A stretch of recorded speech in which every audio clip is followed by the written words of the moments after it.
Good morning, friends. Welcome back. Uh, Hopefully, this entire journey of expense and receipt that we did was super duper clear to every one of you.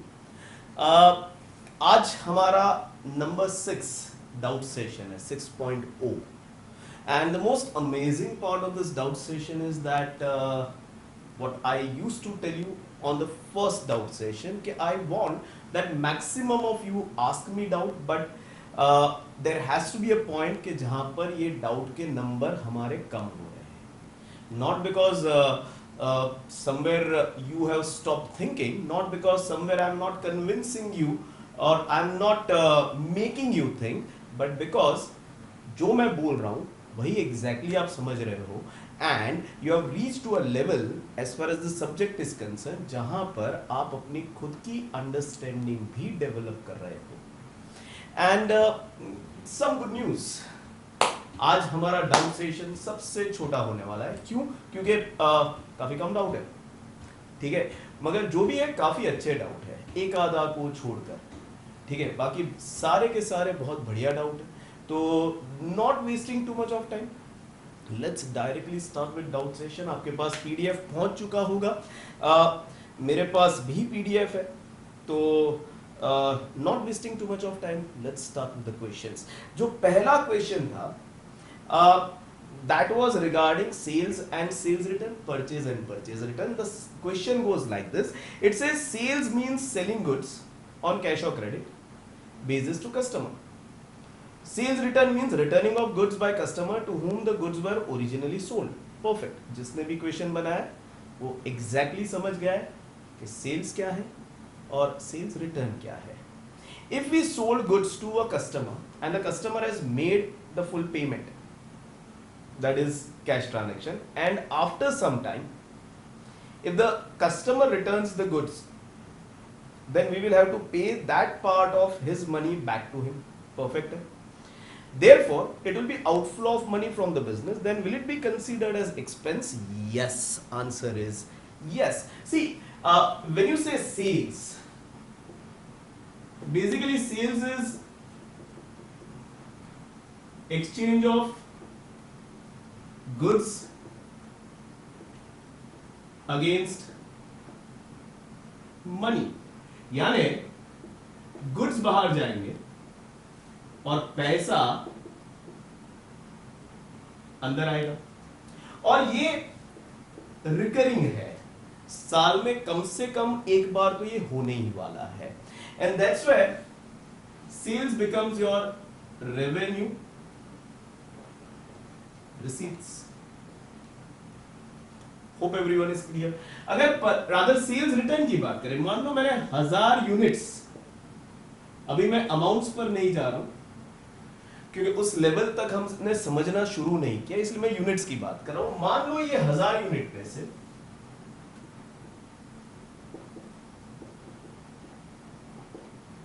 आप 50 unit were not as per simple, or maybe they were not good enough for the buyer. Okay, it was not fulfilling buyer's requirement, or maybe they were damaged, or maybe buyer के पास पैसा नहीं था, corona हो गया तो उसने बोला sir मुझे नहीं चाहिए, आप गुड्स वापस ले लो, I won't be able to pay back, तो वो रिटर्न कर रहा है. तो यहाँ पर गुड्स रिटर्न हो रहा है, और जो पैसा हमने उसको उससे लिया था वो हमें लौटाना पड़ेगा, तो money goes out, so there is outflow of money. Over here there is inflow of money. So if you can understand this very well becomes your expense. Hope that is clear. पैसा बाहर गया, goods अंदर आए, फिर ये goods का हम क्या करेंगे, तो if you can understand, if they are damage तो उसको हम सही कर देंगे और फिर उसको वापस बेच देंगे. अगर सैंपल के हिसाब से नहीं थे तो उसको सैंपल के हिसाब से करके फिर वापस बेच देंगे. और अगर it was only about money that the guy who bought it, he had issue with his finance and that's where he wanted to give the goods back and get his money back, तो हमारा तो काम है goods बेचना. आज वापस आए तुरंत फिर इसको वापस बेच देंगे. सो इफ यू कैन अंडरस्टैंड, ये जो रिटर्न हुआ Hope that is clear. That's our revenue expense. You may consider it as revenue expense क्योंकि वापस आ गया. Hope that is clear. तो आपको अगर कोई पूछता है सेल्स रिटर्न का स्वभाव क्या है तो आप रेवेन्यू एक्सपेंस लिख सकते हो. मगर जब प्रेजेंटेशन की बात आती है, मैंने प्रेजेंटेशन की बात की थी कि अकाउंट्स में फाइनली ये कैसे दिखेगा. तो अकाउंट्स में अगर कोई मुझे पूछता है कि भैया सेल्स कितना, तो I won't say 1000, I will say sales 1000 हुआ, उसमें से रिटर्न 50 हो गया, तो मेरा जो फाइनल सेल्स है वो 950 है. ये फिगर को हम कहते हैं ग्रॉस सेल्स, और ये जो फिगर आया उसे हम कहेंगे net sales. That is sales after deducting sales return. 1000 unit बेचे, उसमें से 50 वापस आ गए. यानी फाइनली अगर कोई पूछता है व्हाट्स योर रेवेन्यू रिसीट, तो your answer will be 950 units में से जो जनरेट हुआ वो. Hope that is clear. So answer to your question, if individually I am asking के स्वभाव क्या है, तो सेल्स का जैसे आपने बोला परफेक्ट था, दिस इज रेवेन्यू रिसीट, और सेल्स रिटर्न का रेवेन्यू एक्सपेंस. किसी ने मुझे ये भी पूछा कि सर परचेज रिटर्न जो है, purchase is revenue expense, return हुआ, सर रिटर्न थोड़ी हर बार होता है, तो वो कैपिटल रिसीट हो गया ना. भैया मेरा काम है गुड्स में डील करना, तो एज पर सिंपल कहीं बार गुड्स नहीं आएंगे, डैमेज कहीं बार गुड्स नहीं आएंगे, रादर डैमेज कहीं बार गुड्स होंगे. तो परचेज किया और फिर रिटर्न कर दिया, that will be something which will be part of my day to day activity. It is not something which happens only once, it happens quite frequently, because transportation में भी damage हो सकता है. या फिर सी आपको अब स्टैटिस्टिक शुरू होगा, तो उसमें आप देखोगे सैंपलिंग, मेहुल सर पढ़ाएंगे कि से for example if at all I am dealing in watches, ठीक है, and I am just a trader, मैं कोई मैन्युफैक्चरर के पास जाता हूं, मैं ये वाला मॉडल देखता हूं, तो मैं अगर ऐसे मुझे मान लो 5000 मॉडल चाहिए मेरे दुकान में यही वाले, तो do you think all 5000 models I am going to check one by one, एक ओके सही है, 2 सही है, 3 सही है, 4 सही है? नो. 5000 मॉडल जो मेरे वहां मेरे दुकान में मैन्युफैक्चरर भिजवाने वाला है, उसमें से randomly, I repeat randomly, I will pick any 5, I will check them. वो जो 5000 है उसको टेक्निकली कहा जाता है पॉपुलेशन, जो मेहुल सर आपको बताएंगे, और उसमें से जो 5 मैंने लिए उसे कहा जाएगा सैंपल. वो 5 सैंपल अगर परफेक्ट निकले तो मैं ऐसा मान के चलूंगा कि बाकी के 4995, थोड़ा गुजराती में थोड़ा इतना प्रॉब्लम है, तो 4995 रिप्रेजेंट्स दोस 5, ये 5 जैसे वैसे ही 4995 होंगे, ऐसा मान के मैं चलता हूं और इस हिसाब से मैं खरीद लेता हूं. Hope that is it. So if you can understand, there is lot of chances that it may not be like that, and that's where comes purchase return, that's where comes sales return. क्योंकि आप जब खरीदते हो तो आप हर एक चीज को, हर एक आपकी प्रोडक्ट को चेक नहीं करते, हर एक रॉ मटेरियल को चेक नहीं करते, you just do sampling. Hope that is clear. You just check a pinch out of the entire, I'll say total product that you are going to buy, a pinch. And based on that pinch, you decide how rest of the product will be. Hope things are clear, everyone. So that's where comes the point of return. आपने ही पूछा है कि sir तो purchase return में क्या होगा, तो answer is purchase return में भी ऐसा ही होगा. Purchase will be your revenue expense, purchase return will be your revenue receipt, क्योंकि साल में एटलीस्ट एक बार तो होगा ही होगा. Hope that is it, but you show it exactly on the same line.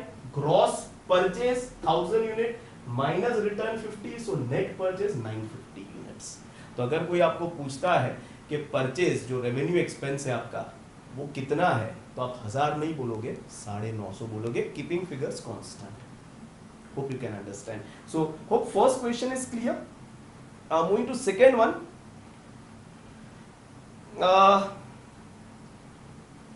Yeah, why there is no direct and indirect expense category in capital expense? See, capital expense, if जिसने भी ये question पूछा उसने capital expense समझा नहीं है.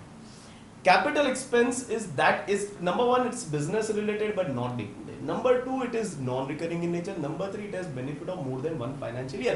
If you can remember example of car, car खरीदा तो 5 साल का बेनिफिट है, तो उसको बैलेंस शीट में डाल दिया। क्यों? क्योंकि 5 साल का बेनिफिट है। मगर हर साल के एंड में, if you can remember, 4 lakh का बेनिफिट हम अज्यूम करते हैं, हम कंसीडर करते हैं कि वो एग्जॉस्ट हो गया और उसको क्लोज करते हैं, and that 4 lakh benefit becomes your revenue expense, जिसे हम कहते हैं डिप्रिसिएशन। वो जैसे ही रेवेन्यू एक्सपेंस बना, फिर उसका बाइफर्केशन होता है कि भैया कार प्रोडक्शन में यूज होती है या नहीं होती है। अगर प्रोडक्शन में कार यूज होती है तो उस कार का डिप्रीसिएशन वो डायरेक्ट होगा, अगर प्रोडक्शन में यूज नहीं होती है तो उस कार का डिप्रीसिएशन इनडायरेक्ट एक्सपेंस माना जाएगा। ये मैंने बात भी काफी बार की है कि बिल्डिंग, मान लो बिल्डिंग खरीदा, now building is a revenue expense. Now not entire building is going to get exhausted in very first year. It is only the exhausted portion, which is depreciation, which we consider as revenue.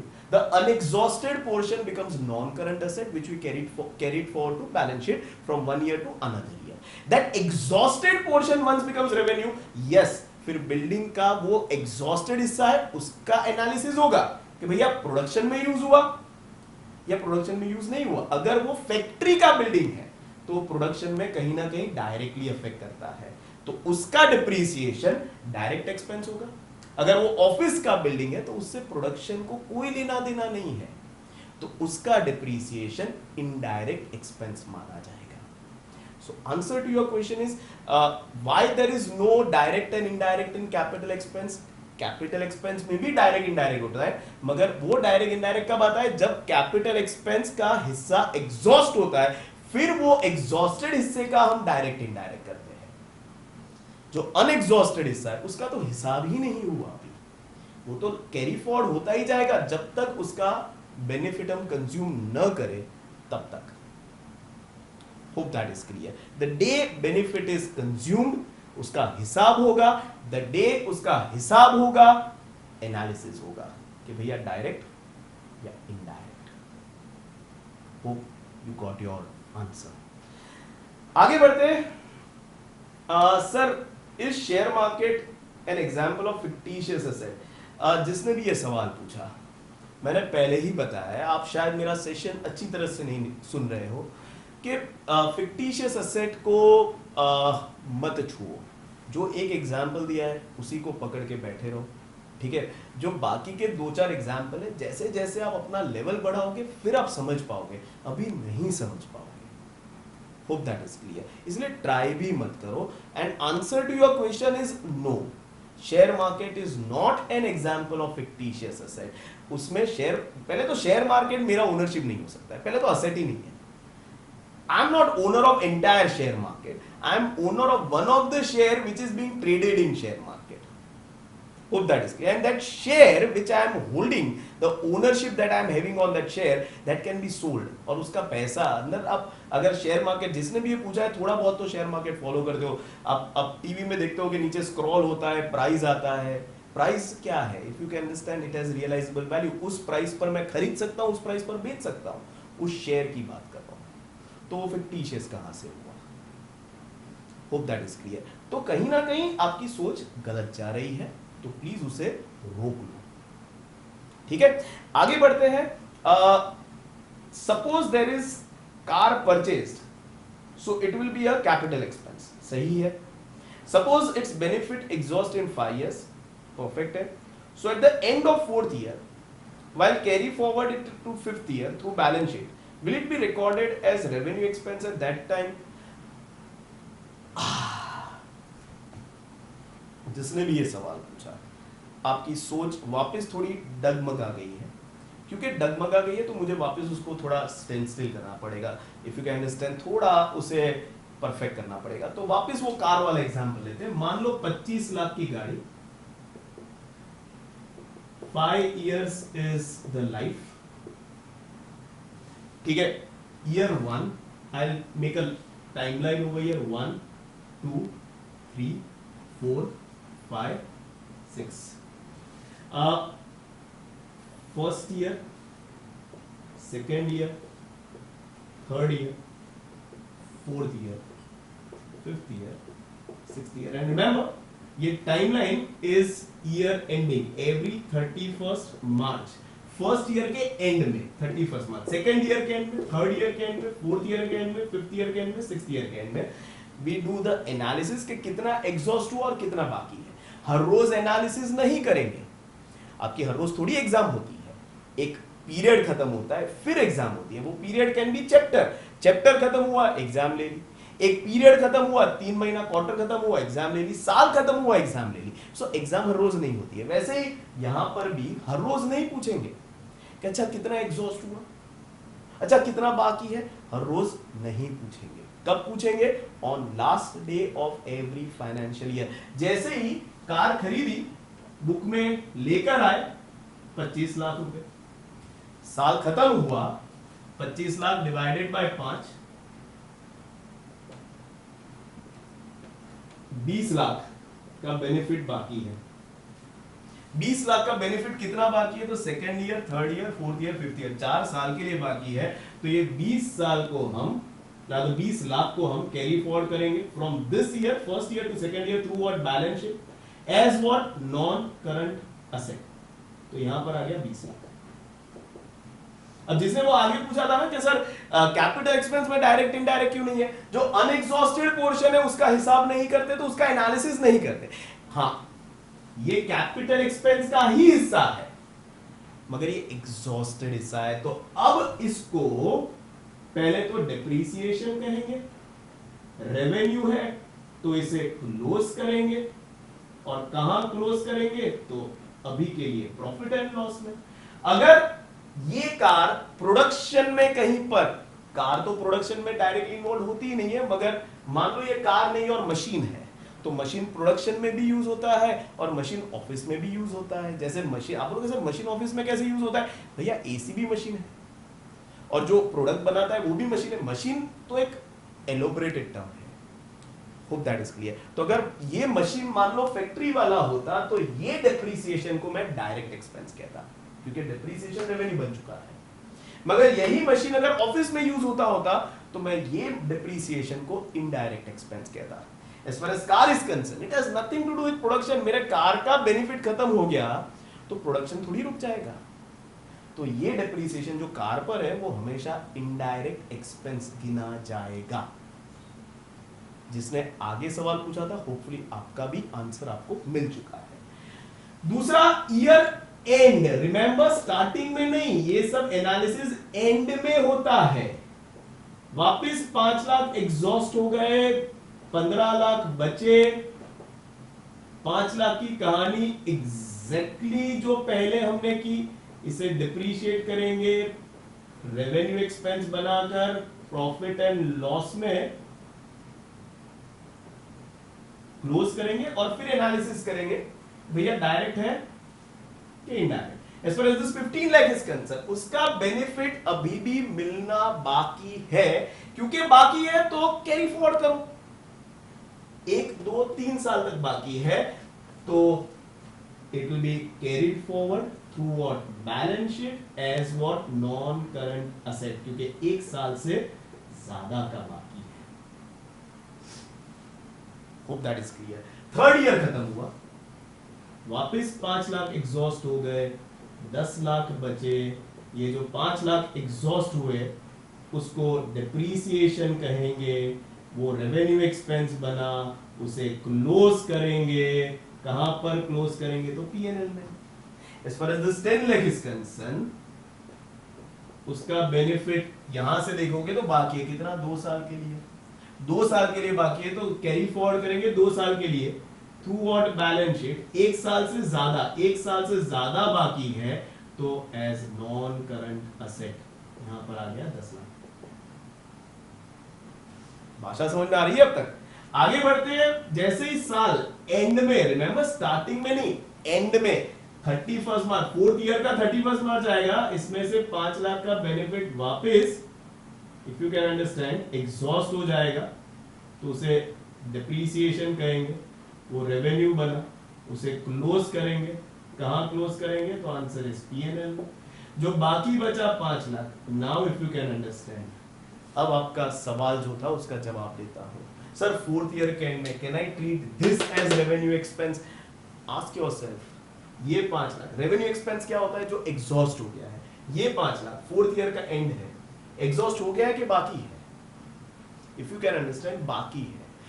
ये 5 lakh exhaust हो गया तो उसको revenue बोला, उसे close किया PNL में। ये 5 अभी भी बाकी है तो उसे रेवेन्यू अगर बोला तो क्लोज करना पड़ेगा। Hope you can understand, and that's where it is not a revenue expense. ये अभी भी इसका बेनिफिट बाकी है, रेवेन्यू यानी खत्म हो गया। ये 5 अभी भी बाकी है, मगर यहां से देखो तो कितना बाकी है? तो नेक्स्ट 5th ईयर एंड तक अभी भी इसका बेनिफिट बाकी है, तो 5th ईयर एंड तक उसको ले जाना पड़ेगा।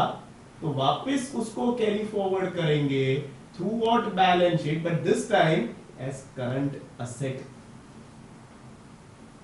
ये आपका सवाल और ये उसका जवाब। जैसे ही 5th ईयर एंड होगा, अब ये एग्जॉस्ट हो गया, तो अब ये जो एग्जॉस्टेड पोर्शन है उसको डिप्रीसिएशन कहेंगे और वो बनेगा आपका रेवेन्यू एक्सपेंस, जिसे हम क्लोज करेंगे कहां पर? पीएनएल में। और यहां पर हो गया 0 और अब कुछ कैरी फॉरवर्ड नहीं होगा। Hope you got your answer. एक और चीज बताता हूं, ये जो हम कर रहे हैं वो अकाउंट्स की बुक में हो रहा है, इतना याद रखना। ये सब अकाउंट्स की बुक में हो रहा है, यानी अब बुक में कोई गाड़ी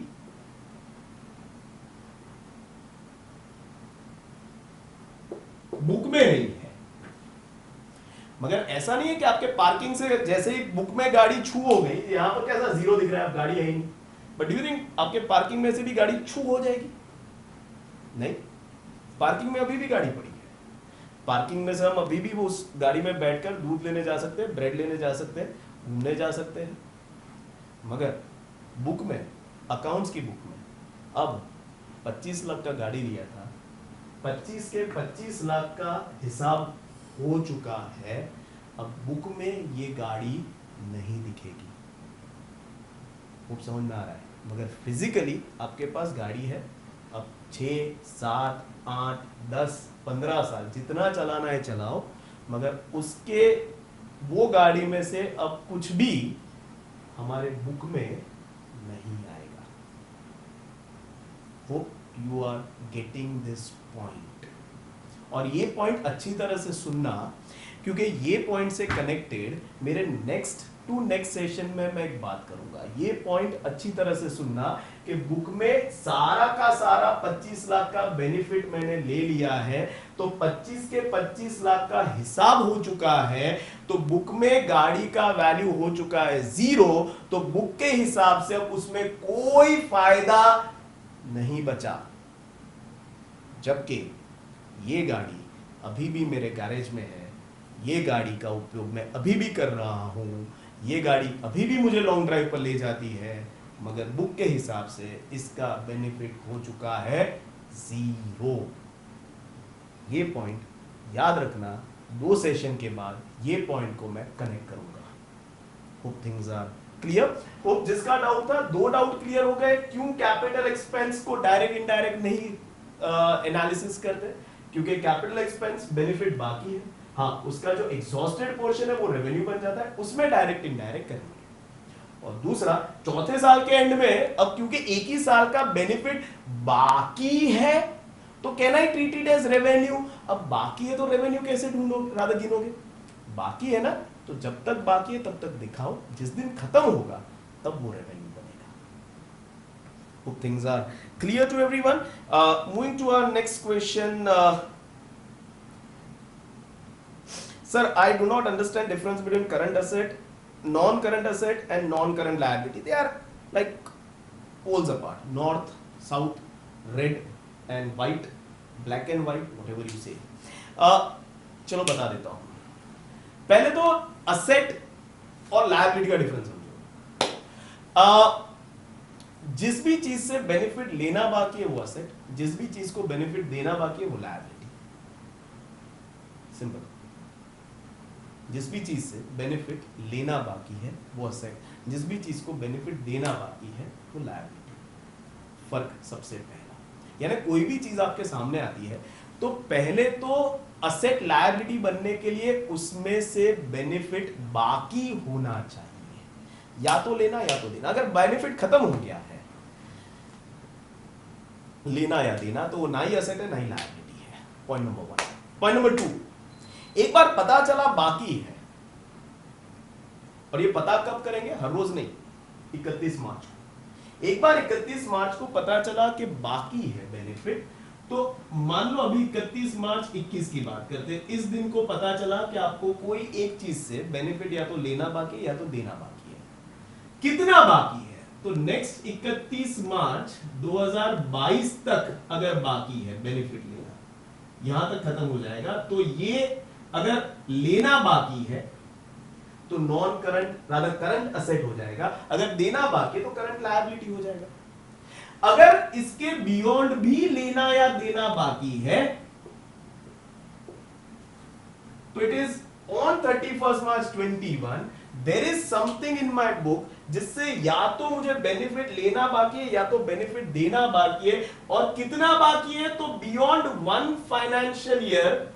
देन अगर लेना बेनिफिट बाकी है तो वो बन जाएगा मेरा नॉन करंट असेट, अगर देना बाकी है तो वो बन जाएगा मेरा नॉन करंट लायबिलिटी।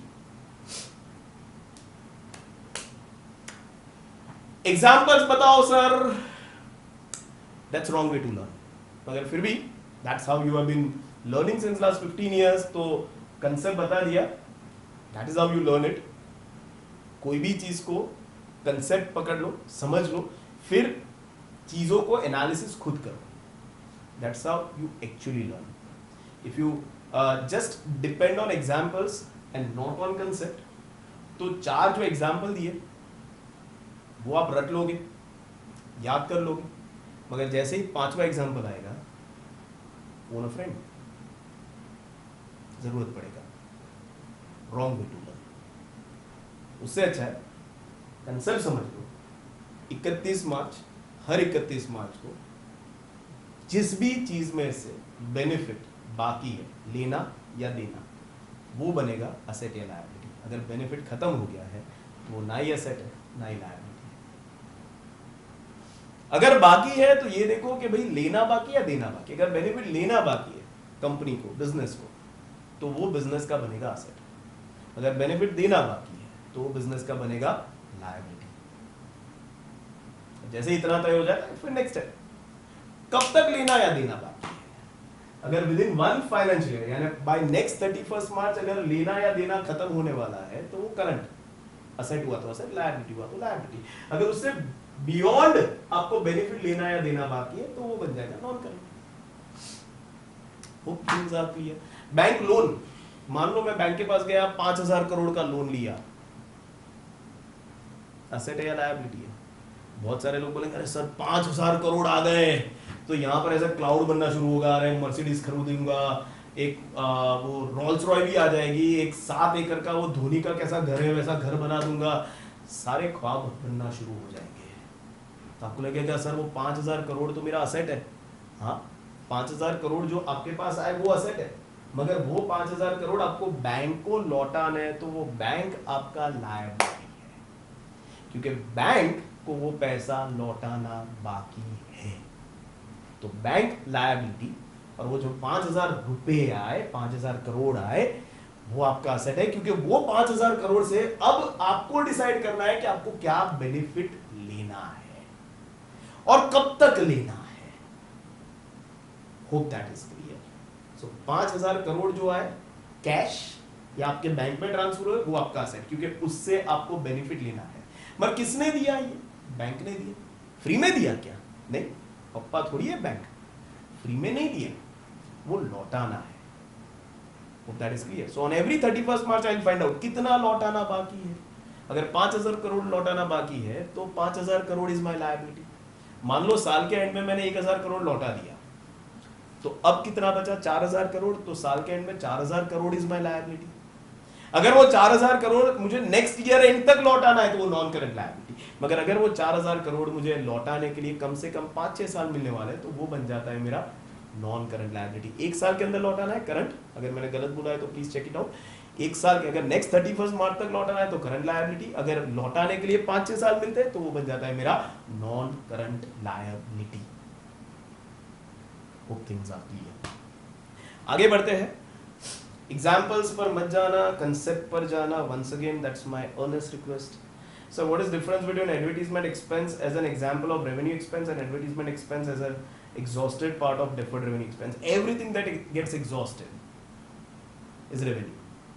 फिर चाहे वो डे 1 से 365 दिन का था और 365वें दिन पर एग्जॉस्ट हुआ, या डे 1 से 5 साल का था और 365वें दिन पर उसका एक हिस्सा एग्जॉस्ट हुआ, वो सब जो एग्जॉस्ट होता है साल के एंड में वो रेवेन्यू, जब एक्सपेंस की बात आती है। तो वो एक साल वाला एडवर्टीजमेंट और 5 साल में जो पहले साल में खत्म होता है, वो दोनों का स्वभाव एक ही है। So both are same revenue expenses, both have nothing to do with production, so both are indirect expense. सवाल अच्छा था, आगे बढ़ते हैं। Sir, my doubt is, can you please explain receipt in detail? Yes, I can. Receipt, वैसे कल महा episode हो गया है, आपको देखना चाहिए था, पर फिर भी नहीं देखा तो बहुत मारूंगा, ये पूरा उठा के मारूंगा, इसलिए देख लेना जिसने भी पूछा है। Receipt is basically inflow of money, ठीक है, due to 4 reasons. On exchange of goods, there is inflow of money. On exchange of service, there is inflow of money. On exchange of asset, there is inflow of money. And on borrowing of money, there is inflow of money. Now, if at all this inflow of money is recurring in nature, and how frequently it is supposed to recur, तो at least once in every financial year. एक से ज़्यादा हो सकता है मगर एक से कम नहीं हो सकता, तो वो बनेगा आपका revenue receipt. Hope that is clear. जैसे फीस, मेरे लिए ट्यूशन फीस हर साल एक बार तो मैं कलेक्ट करने ही वाला हूँ। होप दैट इज क्लियर, क्योंकि मेरा एकेडमिक ईयर 1 साल का है, तो एक साल में 365 दिन में एक बार तो मैं फीस कलेक्ट करूंगा ही, तो ये फीस बन गया मेरा रेवेन्यू रिसीट। मगर लोन बोरो करना, is it necessary that some sir is supposed to borrow loan at least once in every financial year? No. As I give in my example, मैंने लास्ट लोन बोरो की थी कुछ 5-6 साल पहले, still I have not borrowed a loan. Hope that is it. So that's my capital receipt. To recur it, it takes more than 1 financial year. To recur my fees, it will take only 1 financial year. Hope things are clear. Examples, as I told you, don't go for examples, learn the concept. Example खुद बनाओ, ठीक है, एक बार concept समझ लो, फिर example खुद बनाओ, check करो। गो टू प्रोविजन स्टोर, उसको बोलो कि भैया आप ब्रेड कितनी बार बेचते हो? बोले दिन में 100 ब्रेड बेच देता हूँ, यानी 365 दिन में, तो इफ यू कैन अंडरस्टैंड 36500 यानी 36500 breads he is selling, so more than 1। So bread बेचना और उससे कमाना, उसका रेवेन्यू रिसीट है। आप किसी को जाके दुकान में जाके पूछो, भैया आप कार के शोरूम में जाके, भैया आप कार कितना बेचते हो?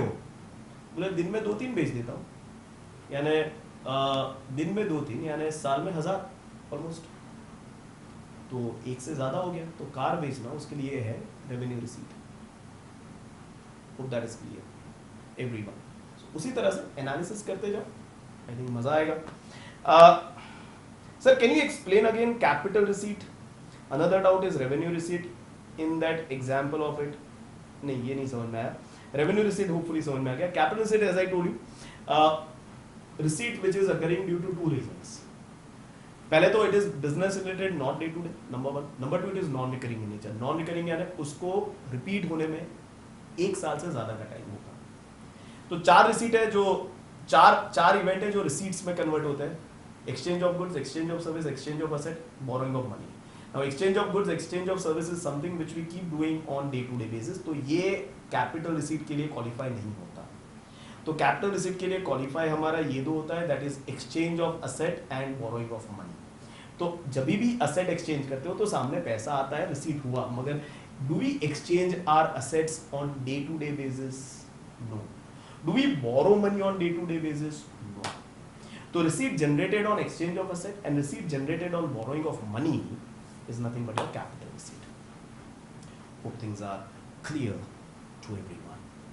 Now here I'll end the session because इतने ही doubts थे, तो session छोटा है, मगर hopefully the concept is clear because this whole concept, I'll say expense and receipt is core of entire accounts.